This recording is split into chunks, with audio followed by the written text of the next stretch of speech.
Last video oxygen park പോയതായിരുന്നല്ലോ. അപ്പോൾ അവിടെ നിന്ന് ഞങ്ങൾ ഈ ട്രാം കയറി പോണത് എഡ്യൂക്കേഷൻ സിറ്റിയിലെ തന്നെ നല്ല ഐക്കോണിക് ആർക്കിടെക്ചറൽ സ്പേസൊക്കെയാണ് കേട്ടോ. ഒരു ഹിഡൻ മാസ്റ്റർ പീസ് തന്നെ വേണമെങ്കിൽ പറയാം. അത്രക്കും അടിപൊളി ഒരു സ്പോട്ടിലേക്കാണ്. സെറമോണിയൽ ഗേറ്റ് ട്രാം സ്റ്റേഷനിൽ ഇറങ്ങിയിട്ട് കുറച്ച് ദൂരം നടന്നിട്ടാട്ടോ ഞങ്ങളിവിടെ എത്തിയിട്ടുള്ളത്. അപ്പോൾ ഇതാണ് സെറമോണിയൽ കോർട്ട്. ഫോട്ടോഷൂട്ടിനായാലും റീൽസിനായാലും അതുപോലെ ഈവനിങ് സമയത്തൊക്കെ ഫാമിലി ആയിട്ടൊക്കെ സ്പെൻഡ് ചെയ്യാൻ പറ്റിയ നല്ലൊരു സ്പോട്ട് തന്നെയാണ് കേട്ടോ. ഇവിടെ ഫുള്ള് സൈലൻ്റ് ഒരു അന്തരീക്ഷമാണ് കേട്ടോ. അധികം ആളുകളോ ബഹളങ്ങളോ ഒന്നുമില്ല. നമുക്ക് ശാന്തമായി ഇരിക്കാനൊക്കെ താല്പര്യമുള്ളവർക്ക് പറ്റിയ സ്ഥലമാണ്.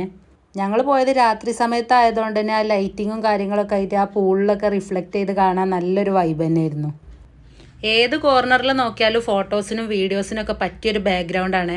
വീക്കെൻഡ് ആയിട്ടും ഞങ്ങൾ പോയ സമയത്ത് ആകെ ഒരു ഫാമിലി മാത്രമേ അവിടെ ഉണ്ടായിരുന്നുള്ളൂ. അപ്പോൾ തിരക്കുകളിൽ നിന്നൊക്കെ മാറിയിരിക്കാൻ താല്പര്യമുള്ളവർക്ക് പറ്റിയ സ്പോട്ടാണ്. ട്രാം വഴി അല്ലാതെ വരുന്നവർക്ക് ഇവിടെ പാർക്ക് ചെയ്യാനായാലും നല്ല പാർക്കിംഗ് സൗകര്യങ്ങളും ഉണ്ട് കേട്ടോ.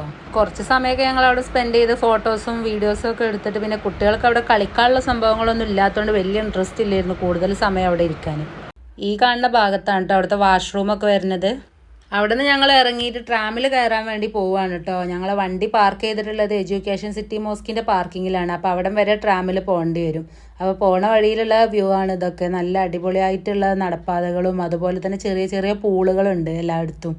അപ്പോൾ അതിൻ്റെ ലൈറ്റിങ്ങൊക്കെ ആയിട്ട് നല്ല ഒരു വൈബ് തന്നെയായിരുന്നു. പിന്നെ ഈ പൂളുകൾക്ക് നടുവിലൂടെ ചെറിയൊരു ഗ്ലാസ് ബ്രിഡ്ജും കാര്യങ്ങളൊക്കെ ആയിട്ട് പിന്നെ ഈ ഈത്തപ്പഴമരങ്ങളെ നടുവിലൂടെയൊക്കെ പകൽ സമയത്ത് ഫോട്ടോസൊക്കെ എടുക്കുമ്പോൾ കുറച്ചും കൂടെ ക്ലാരിറ്റിയും നല്ല അടിപൊളിയായിരിക്കും. ചുറ്റും നല്ല ഗ്രാസ് ഏരിയാസും അതിൻ്റെ നടുവിലൂടെ നല്ല ലൈറ്റിങ്ങും കാര്യങ്ങളൊക്കെ ആയിട്ട് നേരിട്ട് കാണാനും എക്സ്പീരിയൻസ് ചെയ്യാനും അടിപൊളിയാണ് കേട്ടോ. വീഡിയോയിൽ അത്ര തന്നെ ലൈറ്റിങ്ങും ഒരു ക്ലാരിറ്റി കിട്ടണില്ല. അപ്പോൾ അതാ ട്രാം സ്റ്റേഷൻ തൊട്ടടുത്ത് തന്നെ ഉണ്ട്. അപ്പോൾ അതിൻ്റെ അടുത്ത് തന്നെ ആയിട്ട് ഈ ഒരു ബോള് പോലെയുള്ള എന്തോ ഒരു സംഭവം ഉണ്ടാക്കി വെച്ചിട്ടുണ്ട്. അപ്പോൾ അതിൻ്റെ ചുറ്റുള്ള ലൈറ്റിങ്ങൊക്കെ അവർ ഓഫ് ചെയ്തിട്ടിട്ടുണ്ട്. അപ്പോൾ ട്രാം സ്റ്റേഷൻ്റെ അടുത്തെത്തി. അപ്പോൾ ഇത്രയൊക്കെ തന്നെ ഉള്ളൂ ഇന്നത്തെ വീഡിയോ. അപ്പോൾ ഇഷ്ടപ്പെട്ട ഒന്ന് സപ്പോർട്ട് ചെയ്യാൻ മറക്കല്ലിട്ടോ.